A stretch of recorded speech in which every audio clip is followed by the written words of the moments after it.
And joining me now is McKay Coppins, staff writer for The Atlantic and an MSNBC contributor. So thanks so much for being here. So why do you think President-elect Donald Trump is in Paris today, standing alongside all these foreign world leaders when he still hasn't, of course, taken office? What do you think is really at the heart here? Well, I think there are two things going on. Trump, of course, is ready to reclaim that presidential mantle. He enjoys kind of strutting on the national or international stage, and I think he accepted the invitation. The other thing that's going on is that the invitation to him that was extended.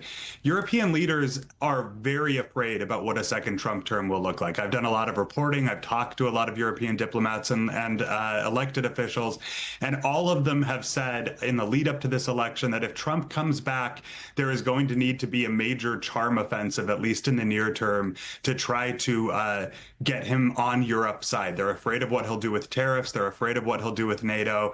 And I think that the reason you see Macron there, being chummy with him, standing next to him, is that they really need to get him to see the value in the longstanding alliance between Europe and the United States. And it's not clear that he does. And it's really interesting that you say that, because you've been writing about sort of Europe's fear of Donald Trump and now, of course, President-elect Trump, long even before the election results were clear, months before. So I wonder, when you think about European leaders, what do you expect them to do in terms of the emotions that they have? Are they going to cozy up, as you said, to Donald Trump because they're worried here? Do they expect also for Trump to play ball and to sort of be receptive to flattery? Yeah, the calculation that a lot of them have made, and they were talking about this, 6, 7, 8 months ago when I was reporting in Europe, and they've been talking about it more recently as I've been checking back in with them, is that Trump is a man susceptible to flattery. If they make him feel important, they make him feel loved, maybe they can get him on their side. A lot of the diplomats I talked to in Europe say that the mistake they made in the first Trump term was kind of playing into the antagonistic posture that Trump wanted to have with Europe. Angela Merkel, other European leaders ended up kind of fanning the flames of that hostility. Trump was really the one who started it, but they played into it. And so in the near term, I think you're going to see these European leaders try to cozy up to him because they don't have any other choice. They need the U.S. to stay committed to Ukraine. They need the U.S. to stay committed to NATO. And they know that Trump could wreak havoc on their economies with tariffs. In the long term, I think what you're hearing is a lot of European leaders say that we need to disentangle ourselves from America to a certain extent, because we clearly can't count on them to continue to elect presidents like they used to.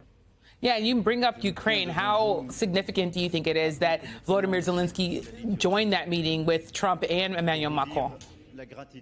Well, I think the stakes are higher for Zelensky than anybody else, right? For Zelensky, these stakes are existential. The fate of his country depends upon Europe, NATO, and the United States especially remaining committed to this fight. Trump has been pretty skeptical of the war in Ukraine, of continuing to fund the war. He said that he could end it in a day. That makes a lot of people nervous because it suggests that he's willing to give up Ukrainian territory to Russia to end that fight. Zelensky is going to do everything he can to join that charm offensive, and it might work. I mean, the one note of caution I'll make with all of this is that Trump is unpredictable. His views on foreign policy are informed. And I think that a lot of people in Europe are saying, let's all just calm down and see what we can accomplish here. Yeah. Yeah, well, definitely a place to watch, and really striking to see all three of them sitting down there alongside those live images. So thank you so much, McKay Coppins. And up next,